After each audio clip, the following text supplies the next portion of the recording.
తాకట్టులో ఉన్న బంగారాన్ని విడిపించి ఆ రోజు ఆన్లైన్ ధరకే కొంటుంది కొమ్మూరి గోల్డ్.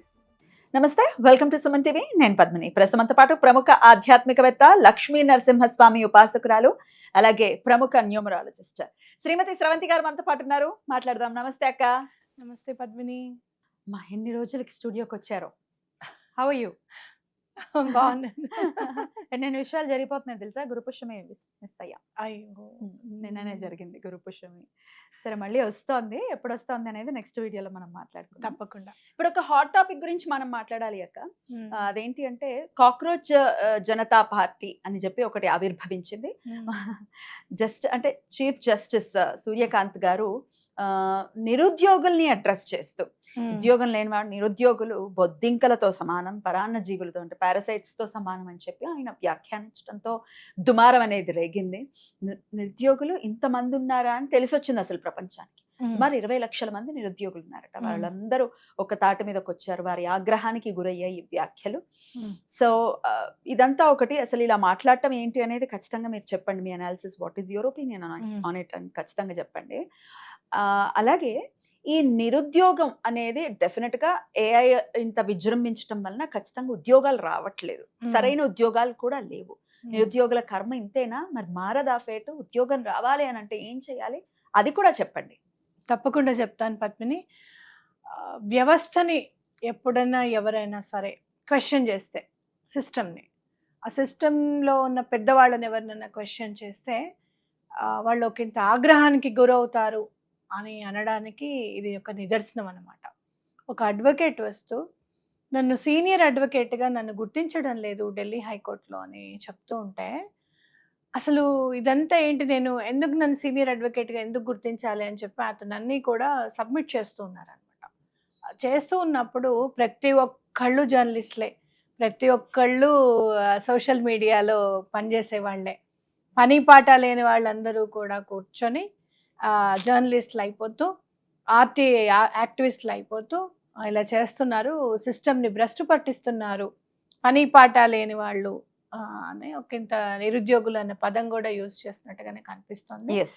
అయితే సిస్టమ్ని క్వశ్చన్ చేస్తున్నప్పుడు అసలు యాక్చువల్గా ఆయన ఏమన్నారు, ఎందుకు అదేంటి ఒక న్యాయవాది ఒక న్యాయస్థానాన్ని న్యాయవాదే అప్రోచ్ అవ్వడం న్యాయం కోసం అని చేస్తున్నప్పుడు సిస్టంలో ఉన్న మిస్టేక్స్ని కప్పిపుచ్చుకోవడానికి, లేదు అంటే కనుక నన్నే అడుగుతావా, నన్ను అడిగేంత పెద్దవాడివా నువ్వు, మమ్మల్ని క్వశ్చన్ చేసేంత పెద్దవాడివా నువ్వు అని రావడం అనేది కరెక్ట్ పరిణామం కాదు.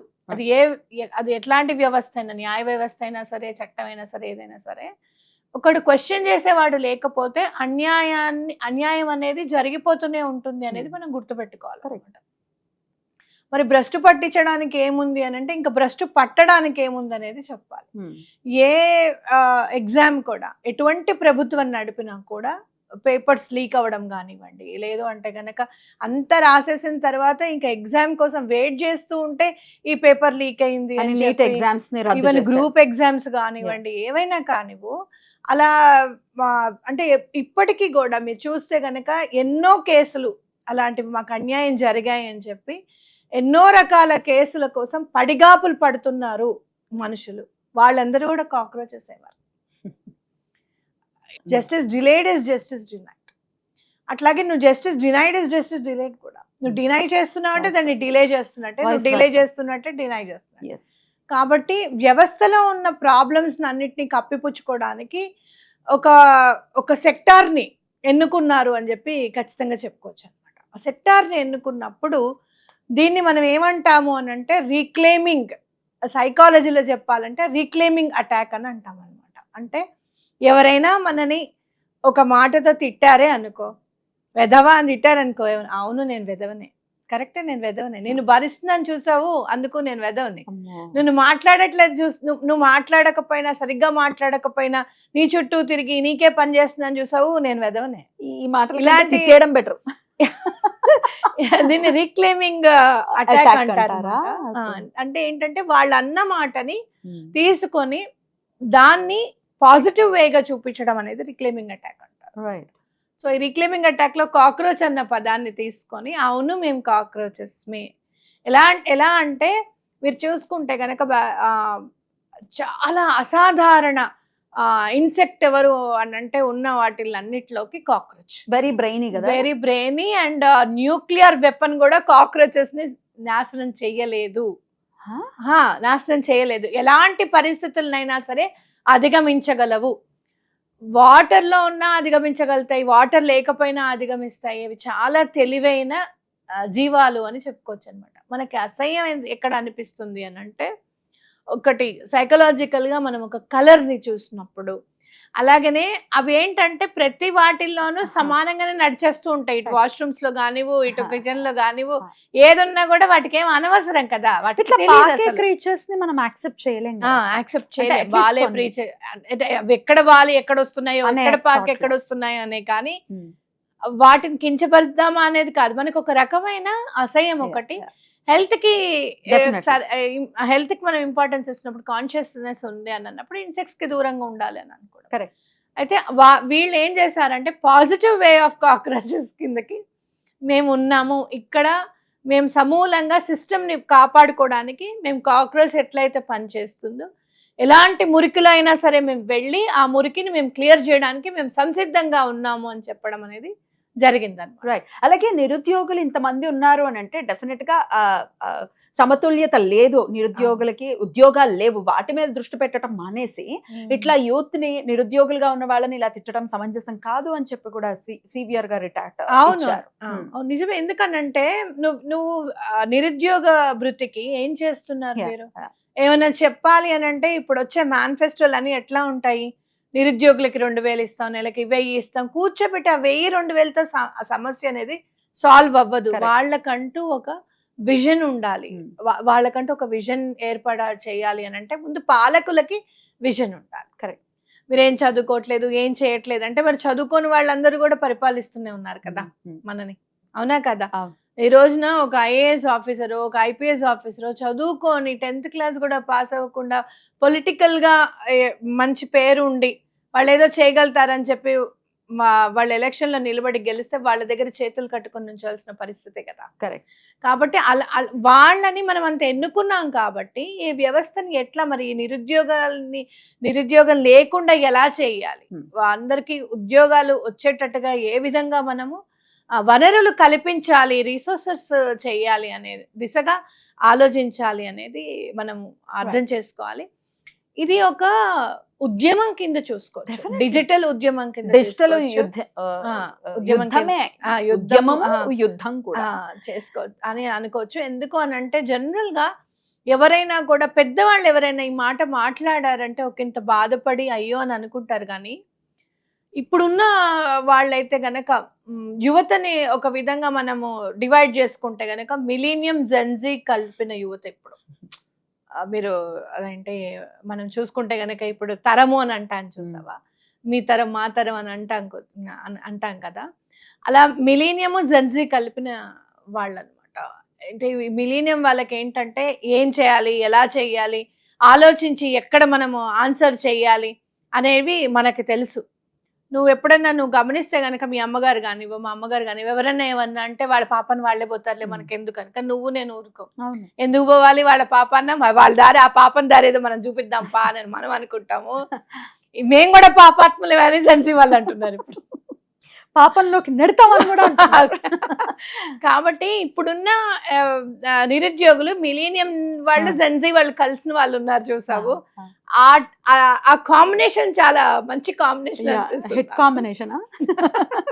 కాబట్టి మనం చూసుకోవాల్సింది ఏంటి అని అంటే, ఎవరన్నా ఎప్పుడన్నా పెద్దవాళ్ళు ఎవరైనా మాట్లాడుతున్నప్పుడు చాలా జాగ్రత్తగా మాట్లాడాలి అనేది కూడా మనం తెలుసుకోవాలి అనేది నాకు అనిపిస్తుంది. కానీ నిజంగా ఆయన మాట్లాడబట్టే యువత ఇంత చిన్నదానికి ఏదైనా వాళ్ళని ఏమన్నా అంటే వెంటనే స్పందిస్తారు, వాళ్ళు దేనికి భయపడరు అనేది కూడా మనకి అర్థమైంది అనేది కూడా మనం తెలుసుకోవాలి. అండ్ ఇంతమంది ఉన్నారా, ఇంతమంది బాధల్లో ఉన్నారా అనేది కూడా అర్థమవుతున్నటువంటి అంశం. డెఫినెట్ గా other side of the coin, మరి ఇట్లా నిరుద్యోగంతో ఇబ్బంది పడుతున్న వాళ్ళు ఇదేదో రెవల్యూషన్ లాగా వచ్చింది, డిజిటల్ వార్ కింద చూడొచ్చు డెఫినెట్ గా. కానీ అది కూటికి అంటే అదేం అన్నం పెట్టదు కదా. అట్లీస్ట్ ఒక దానికన్నా Hmm. కానివ్వండి, జస్టిస్ తొందరగా రావడానికని కానివ్వండి. ఎందుకంటే నేను హ్యూమన్ రైట్స్లో ఉండి ఎన్నోసార్లు కోర్టుకు వెళ్ళిన సందర్భాలు చూస్తే 15 సంవత్సరాల నుంచి 20 సంవత్సరాల నుంచి ఒకటే కేసు కోసం తిరుగుతూ Yeah. చాలా ఇబ్బంది పడిన సందర్భాలు ఎంతో మంది Right. ఉన్నారు. అలాంటివి కనీసం అవన్నీ కూడా తొందరగా ఫాస్ట్ ట్రాక్ కోర్ట్స్ అనేది రావడం రావడం. అనేది మీరు చూస్తే కనుక 175 రోజులు సెలవులు ఉంటాయంట కోర్టుకి. ఎక్కడి నుంచి ఇన్ని కేసులు ఎలా మరి బయటికి వస్తాయి? ఏమండి, మీరు కూర్చున్నారు, మీరు ఒక జడ్జి గారుగా కూర్చున్నారు, మీరు దాన్ని ఏమంటారు, మీకు ఒక పని వాళ్ళు ఉంటారు, మీకు ఒక క్వార్టర్స్ ఉంటుంది, ఇదంతా కూడా ఈ నిరుద్యోగుల తల్లిదండ్రులు పే చేసిన ట్యాక్స్ అమౌంట్ లో నుంచే వచ్చిందని గుర్తుపెట్టుకోవాలి. రైట్. సో ఇదంతా మనం ఎలా చేయగలుగుతాము అని అంటే కనీసం ఒకదానికన్నా ఒక విజన్ అనేది ఏర్పాటు అవుతే గనక Right. నిజంగానే ఒకవేళ వాళ్ళ అజెండా కూడా చూసావా నువ్వు? కాక్రోచ్ జనతా పార్టీ అజెండాస్ కూడా ఏంటి అని అంటే మళ్ళీ ఉద్యోగం అయిపోయిన తర్వాత కొంతమంది జడ్జిలు ఉద్యోగానికి జాయిన్ అవుతూ ఉంటారు, అలాంటివి అవ్వకూడదు అని చెప్పి, అలా ఉండకూడదు అని చెప్పి, చదువుకున్న పొలిటీషియన్స్ రావాలని చెప్పి. అలాగే పార్టీ మారిపోతే కనీసం మినిమం 20 ఏళ్ళు వాళ్ళకి పదవి అనేది ఇవ్వకూడదు. ఇవ్వకూడదు అని చెప్పి. కాబట్టి ఇలాంటి వాటిలో ఏమైనా ఆలోచించాల్సినవి మంచి పాయింట్స్. మంచి పాయింట్స్. Right. నిజంగా ఇలాంటివి కనుక జరిగితే సిస్టమ్ బాగవడానికి ప్రేరేపితమే ఇదని మనం ఖచ్చితంగా చెప్పుకోవచ్చు. మరి ఆరాధన విషయం కూడా చెప్పండి అక్క. ఇదే ఓకే, ఇబ్బంది పడుతున్నారు, బాధపడుతున్నారు, ఓకే, వాళ్ళ తల్లిదండ్రులు మొత్తం ఫ్యామిలీ అంతా కూడా సఫర్ అవుతూ ఉంటుంది. ఎట్లా మరి ఉద్యోగం రావాలంటే ఏం చేయాలి? క్లుప్తంగా చెప్పేయండి. ఉద్యోగం రావాలి అంటే అసలు నువ్వేం చదువుతున్నావు అనే దాని మీద ఫోకస్ ఉండాలి. అలాగే నువ్వేం చేయగలుగుతావు అనే దాని మీద ఫోకస్ ఉండాలి. నిన్నగాక మొన్న మా పాప అంది, అమ్మ నువ్వు చదివిందేమో మైక్రోబయాలజీ, మళ్ళీ కొంచెం ఎంతో కొంత కంప్యూటర్స్ నాలెడ్జ్ ఉండాలి అని చెప్పి కంప్యూటర్స్ నేర్చుకున్నావు, నువ్వు చేసిందేమో హెచ్ఆర్ జాబ్ అని అంటే, అట్లా నేను మౌల్డ్ అయిపోయాను పద్మిని. 19కే నేను డిగ్రీ కంప్లీట్ చేసుకున్న తర్వాత ఐ నో ఎంఎస్సి మైక్రోబయాలజీ చేస్తే కనుక నేను ఖచ్చితంగా లెక్చరర్ జాబే చేసుకోవాలి. ఇక్కడ అంత వనరులు లేవు, అప్పుడు రీసోర్సెస్ లేవు నేను చదివినప్పుడు. అదర్ కంట్రీస్కేమో నాన్నగారు అంత ఇంట్రెస్ట్ లేదు పంపించడానికి అనుకున్నప్పుడు నేను జాబ్ చేసేద్దాం, నాకు మాట్లాడడం వచ్చు, ఎవరినైనా కన్విన్స్ చేయగలుగుతాను, కౌన్సిలింగ్ చేయగలుగుతాను అని చెప్పి నేను ఒక కంప్యూటర్ సెంటర్లో కౌన్సిలర్గా జాయిన్ అయ్యాను. అంటే ఏంటంటే నాకున్న నాలెడ్జ్ని బయటికి తీసుకురావడము, నేను ఏం చేయగలుగుతాను అనేది నాకు తెలుసు. నేను కనీసం చదువు మీద కాన్సన్ట్రేషన్ మనం ముందుకు వెళ్ళలేకపోతే కనుక మన జాబ్ మీద అల్టిమేట్గా మనం జాబే కదా చేయాలి అని చెప్పి ఆ పర్టికులర్ నా ఎక్స్పీరియన్స్ నన్ను యాప్ ల్యాబ్స్లో హెచ్ఆర్గా నిలబెట్టాను. అంటే ఏంటంటే నువ్వేం చదువుతున్నావో దానికి తగ్గట్టుగా జాబ్ రావాలి అని కాదు, సమ్టైమ్స్ యువర్ టాలెంట్, నీ టాలెంట్ అల్టిమేట్గా నువ్వేం ఉపయోగించుకోగలుగుతున్నావు. అట్లీస్ట్ పిల్లలకి ట్యూషన్స్ చెప్పడం, లేదు అంటే గనక ఇవాళ రేపు లాంగ్వేజెస్ రాక ఎంతో మంది ఇబ్బంది పడుతున్నారు. ఒక్కొక్క లాంగ్వేజ్ అంటే మనం తెలుగు కానివ్వు, హిందీ కానివ్వు, తమిళం కానివ్వు, ఏమైనా కూడా లాంగ్వేజ్ రాక కూడా ఇబ్బంది పడుతున్నారు. సంస్కృత్ నేర్చుకొని ఆ సంస్కృత్ మీద క్లాసెస్ తీసుకోవడము, ఇన్నోవేటివ్గా ఉండాలి అనేది మనం ఖచ్చితంగా తెలుసుకోవాలి. రైట్. ఆరాధన అయితే ఏ ఆరాధన చెప్తారు? జాబ్ రావడానికి ఆంజనేయ స్వామి పర్టికులర్గా జాబ్కి అయితే మాత్రం. ఎందుకు అని అంటే నేను ఇది చెయ్యాలనుకుంటున్నాను, నాకు భృతి కావాలి అని అనుకుంటే కనుక లేదు నువ్వు చేయగలుగుతావు అని చెప్పి 10 మంది ఆయనని ప్రోత్సహించినందుకు సీతమ్మ వారి పక్కనే ఉన్నారు, రాముల వారి పక్కనే. అంతకు మించి ఆయనకి జాబ్ గురించి అంటే ఇంట్రెస్ట్ ఉన్న క్యాండిడేట్ ఎవరంటే ఆయనే కదా. నాకు ఇవ్వండి బాబు, నేను వెళ్తాను పని అని చెప్పాను. కాబట్టి నాకు కూడా పని కల్పించే స్వామి, నా తల్లిదండ్రులని నేను పోషించుకోవాలి, నా కుటుంబాన్ని నేను పోషించుకోవాలి, ఇన్నాళ్ళు నేను చదివినందుకు నా కాళ్ళ మీద నేను నిలబడాలి అని అంటే ఆంజనేయ స్వామి ఆరాధన చాలా మంచిది, తప్పకుండా చేయండి. అద్భుతం అక్క, చాలా చక్కగా వివరించారక్క. ఎటువంటి ఈ డిజిటల్ లో జరుగుతున్నటువంటి ఇది రెవల్యూషన్ అనాలా, వార్ అనాలా, లేకపోతే ఏమనాలో తెలియదు కానీ ఎటువైపుకు దారి తీస్తుందో లెట్స్ వెయిట్ అండ్ సీ. మంచికే దారి తీయాలని కోరుకుందాం ఖచ్చితంగా. థ్యాంక్ యూ అక్క. నమస్తే. నమస్తే.